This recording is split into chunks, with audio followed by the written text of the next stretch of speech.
Perkenalkan, nama saya Karen Eliora. Hari ini saya akan mempresentasikan tentang materi jenis bank di Indonesia. Jenis bank di Indonesia. 1. Bank Indonesia sebagai bank sentral. Bank sentral adalah lembaga negara yang mempunyai wewenang untuk mengeluarkan alat pembayaran yang sah dari suatu negara, merumuskan dan melaksanakan kebijakan moneter, mengatur dan menjaga kelancaran sistem pembayaran, mengatur dan mengawasi perbankan, serta menjalankan fungsi sebagai leader of the last resort. Bank Indonesia adalah lembaga negara yang independen dalam melaksanakan tugas dan wewenangnya, bebas dari campur tangan pemerintah dan atau pihak lain kecuali untuk hal-hal yang secara tegas diatur dalam undang-undang. Bank Indonesia bertujuan untuk mencapai dan memelihara kestabilan nilai rupiah, serta melaksanakan kebijakan moneter secara berkelanjutan, konsisten, transparan, dan harus mempertimbangkan kebijakan umum pemerintah di bidang perekonomian. Peranan bank sentral antara lain sebagai berikut. A. Bank sirkulasi. Bank sentral adalah pemegang hak tunggal atau hak oktroy dalam pengedaran uang kertas atau uang logam sebagai alat pembayaran yang sah. B. Bankers Bank. Bank sentral adalah bankir dari bank-bank. Di sini, bank sentral berkedudukan sebagai salah satu sumber dana bagi bank lainnya. Bank sentral dapat memberikan kredit likuiditas dan kredit likuiditas gadai uang. C. Leader of the last resort. Bank sentral dapat memberikan pinjaman kepada bank dalam bentuk fasilitas kredit likuiditas darurat. D. Pelaksana kebijakan moneter. Sebagai pelaksana kebijakan moneter, bank sentral mengeluarkan kebijakan beberapa instrumen moneter seperti 1. Minimum reserve ratio requirement atau cash ratio. 2. Operasi pasar terbuka atau open market operation. 3. Fasilitas diskonto atau discount window. 4. Pengawasan kredit selektif atau credit allocation atau selective credit control. 5. Tingkat nilai tukar mata uang asing atau foreign exchange rate. E. Penjaga posisi likuiditas negara. Sebagai penjaga posisi likuiditas negara, Bank Sentral menangani masalah pengaturan dan penatausahaan neraca pembayaran Indonesia. 2. Kegiatan Bank Umum.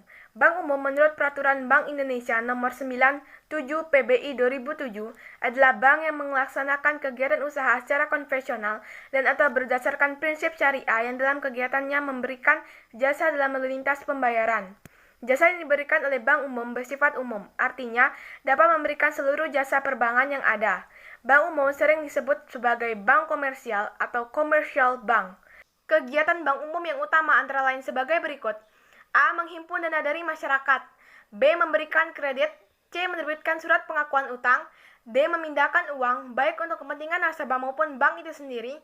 E. Menerima pembayaran yang melakukan perhitungan dengan pihak ketiga. F. Menyediakan tempat untuk menyimpan barang dan surat berharga. Dan G. Melakukan penempatan dana dari nasabah tercatat di Bursa Efek. B. Bank berdasarkan kepemilikan. Kepemilikan dilihat dari akte pendirian dan penguasaan saham yang dimiliki bank yang bersangkutan. Ditinjau dari segi kepemilikan, bank dapat dikelompokkan menjadi bank milik pemerintah, bank milik swasta nasional, bank-bank milik koperasi, bank milik asing, dan bank milik campuran. Berikut ini adalah uraian lengkap masing-masing bank tersebut. 1. Bank milik pemerintah. Bank milik pemerintah adalah bank yang akta pendirian dan permodalan sepenuhnya dimiliki oleh pemerintah Indonesia. Bank milik pemerintah di Indonesia antara lain adalah Bank Negara Indonesia 46 atau BNI, Bank Rakyat Indonesia atau BRI, Bank Tabungan Negara atau BTN, dan Bank Mandiri. Bank Pemerintah Daerah atau BPD terdapat di daerah tingkat 1 atau ibu kota provinsi dan tingkat 2 atau kabupaten. BPD sepenuhnya dimiliki oleh pemerintah daerah seperti BPD DKI Jakarta, BPD Jawa Barat, BPD Jawa Tengah, BPD Daerah Istimewa Yogyakarta, BPD Riau, BPD Jawa Timur, BPD Sulawesi Selatan, BPD Nusa Tenggara Timur, BPD Papua, dan BPD-BPD lainnya. Bank milik pemerintah antara lain meliputi A. Bank Sentral atau Bank Indonesia yang didirikan dengan Undang-Undang Nomor 13 Tahun 1968. B. Bank-bank umum milik negara yang terdiri dari Bank Negara Indonesia 1946 atau BNI 1946 yang didirikan dengan Undang-Undang Nomor 17 Tahun 1968, Bank Dagang Negara atau BDN yang didirikan dengan Undang-Undang Nomor 19 Tahun 1986, Bank Rakyat Indonesia atau BRI yang didirikan dengan Undang-Undang Nomor 21 Tahun 1968, Bank Ekspor Impor Indonesia atau Bank Eksim yang didirikan dengan Undang-Undang Nomor 22 Tahun 1960. C. Bank Tabungan Negara yang didirikan dengan Undang-Undang Nomor 20 Tahun 1968. D. Bank Pembangunan Indonesia atau Bappindo yang didirikan dengan Undang-Undang Nomor 21 PRP 1960. 2. Bank milik swasta nasional. Bank milik swasta nasional adalah bank yang seluruh atau sebagian besar sahamnya dimiliki oleh swasta dan pembagian keuntungan semua milik swasta. Bank swasta nasional diantaranya Bank Bumi Putra, Bank Sentral Asia, Bank Danamon, Bank Internasional Indonesia, Bank Lipo, Bank Mega, Bank Muamalat, Bank Niaga, dan Bank Universal. 3. Bank milik koperasi. Bank milik koperasi adalah bank yang kepemilikan sahamnya dimiliki oleh perusahaan yang berbadan hukum koperasi seperti Bank Umum Koperasi Indonesia atau Bukopin. 4. Bank milik asing. Bank milik asing adalah bank yang kepemilikannya merupakan cabang dari bank yang ada di luar negeri, baik milik swasta asing maupun pemerintah asing. Yang termasuk bank asing antara lain ABN AMRO Bank, American Express Bank, Bank of America, Bank of Tokyo, Bangkok Bank, Citibank, Chase Manhattan Bank, Deutsche Bank, European Asian Bank, Hong Kong Bank, dan Standard Chartered Bank. 5. Bank milik campuran. Bank milik campuran adalah bank yang kepemilikannya dimiliki bersama oleh pihak asing dan pihak swasta nasional. Contoh-contoh bank milik campuran antara lain Bank Vinconesia, Bank Marine Corp, Bank PDFCI, Bank Sakura Swadharma, Inbank, Interpacific Bank, Mitsubishi Buana Bank, Paribas BBD Indonesia, Sumitomo Niaga Bank, dan Sanwa Indonesia Bank. C. Bank berdasarkan penentuan harga. Dilihat dari cara menentukan baik harga jual maupun harga beli, bank dapat dikelompokkan menjadi dua, yaitu bank konvensional dan bank syariah. 1. Bank konvensional. Bank konvensional adalah bank yang dalam operasionalnya menerapkan metode bunga. Metode bunga dipilih karena metode ini sudah ada terlebih dahulu, sudah menjadi kebiasaan dan telah dipakai secara luas. Bank konvensional pada umumnya beroperasi dengan mengeluarkan produk untuk menyerap dana masyarakat. Bank konvensional dapat memperoleh dana dari pihak luar, misalnya dari nasabah berupa rekening giro, deposit on call, sertifikat deposito, dana transfer, saham, dan obligasi. Pendapatan bank tersebut kemudian dialokasikan untuk cadangan primer, cadangan sekunder, penyaluran kredit, dan investasi. Contoh bank konvensional ialah Bank Umum dan BPR. 2. Bank Syariah. Bank Syariah muncul di Indonesia pada awal tahun 1990-an. Pendirian Bank Syariah di Indonesia diperakasar oleh Majelis Ulama Indonesia atau MUI pada tanggal 18 sampai 20 Agustus 1990. Bank Syariah adalah bank yang beroperasi sesuai dengan prinsip-prinsip syariah Islam. Maksudnya adalah, bank dalam operasinya mengikuti ketentuan-ketentuan syariah Islam, khususnya yang menyangkut tata cara bermuamalah secara Islam. Falsafah dasar beroperasinya bank syariah yang menjiwai seluruh hubungan transaksinya adalah efisiensi, keadilan, dan kebersamaan. Efisiensi mengacu pada prinsip saling membantu secara sinergis untuk memperoleh keuntungan sebesar mungkin. Keadilan mengacu pada hubungan yang tidak dicurangi, ikhlas dengan persetujuan yang matang atas proporsi masukan dan keluarannya.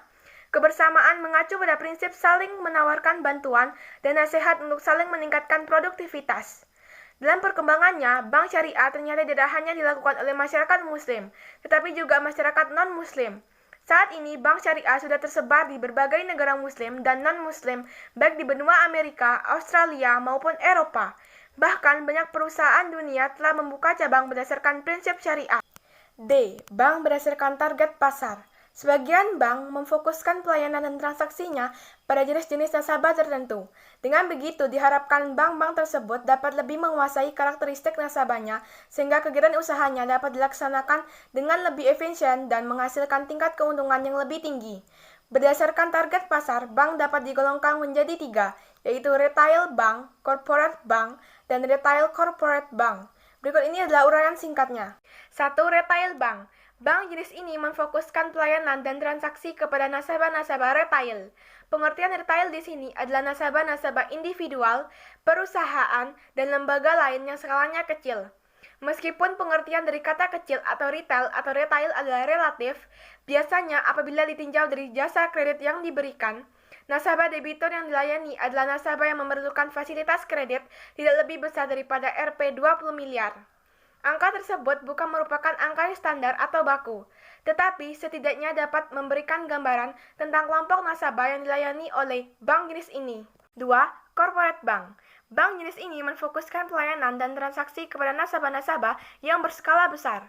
Mengingat nasabah yang berskala besar ini biasanya berbentuk korporasi, bank kelompok ini disebut sebagai corporate bank. Meskipun namanya bank korporasi atau corporate bank, itu tidak berarti selalu nasabahnya berbentuk suatu perusahaan. Pelayanan dan transaksi yang diberikan kepada suatu perusahaan seringkali membawa konsekuensi berupa pelayanan yang harus diberikan juga kepada karyawan, direksi, dan komisaris perusahaan tersebut secara individual. Pelayanan yang diberikan secara perorangan di sini diartikan untuk menjalin kerjasama yang lebih baik dengan nasabah-nasabah korporasi. 3. Retail Corporate Bank. Selain kedua jenis bank di atas, terdapat juga bank yang tidak berfokus pada kedua pilihan jenis nasabah di atas. Bank jenis ini tidak hanya memberikan pelayanan kepada nasabah retail, tetapi juga kepada korporasi. Penyebab munculnya bank jenis ini tidak seragam. Ada bank yang sejak awal sudah menentukan untuk menjadi bank yang melayani baik nasabah retail maupun korporasi. Bank yang jenis ini memandang bahwa potensi baik pasar retail maupun korporasi harus dimanfaatkan untuk mengoptimalkan keuntungan meskipun terdapat kemungkinan penurunan efisiensi. Bank berdasarkan tingkatan kantor. Tingkatan kantor bank dilihat dari luasnya kegiatan jasa bank atas kebijakan kantor pusat dan wilayah operasinya. Jenis kantor bank antara lain kantor pusat, kantor cabang pembantu, dan kantor kas. 1. Kantor pusat atau KP. Setiap bank memiliki kantor pusat yang tidak melakukan kegiatan operasional sebagaimana kantor bank lainnya. Kegiatan utamanya adalah mengendalikan jalannya kebijakan kantor pusat terhadap cabang-cabangnya. 2. Kantor cabang atau KC. Kegiatan utamanya adalah memberikan jasa bank paling lengkap dan membawahi kantor cabang pembantu. 3. Kantor cabang pembantu atau KCP. Kegiatan jasa bank hanya melayani sebagian dari kegiatan cabang penuh. Apabila cabang pembantu telah memenuhi kriteria sebagai cabang penuh, statusnya dapat diubah menjadi cabang penuh dari kantor pusat. 4. Kantor kas. Kegiatannya hanya meliputi teller kasir. Kegiatan ini biasanya dilayani dengan mobil dan sering disebut sebagai kas keliling. Kegiatan pelayanan kas adalah kegiatan kas keliling, payment point, dan kegiatan layanan dengan menggunakan kartu Automated Teller Machine atau ATM dan atau kartu debit. Adapun kas keliling adalah kegiatan pelayanan kas dalam rangka melayani masyarakat secara berpindah-pindah dengan menggunakan alat transportasi atau pada lokasi tertentu secara tidak permanen seperti kas mobil, kas terapung, atau konter BPR non-permanen. Sampai di sini presentasi saya hari ini. Kalau ada kata-kata yang salah, saya mohon maaf. Terima kasih.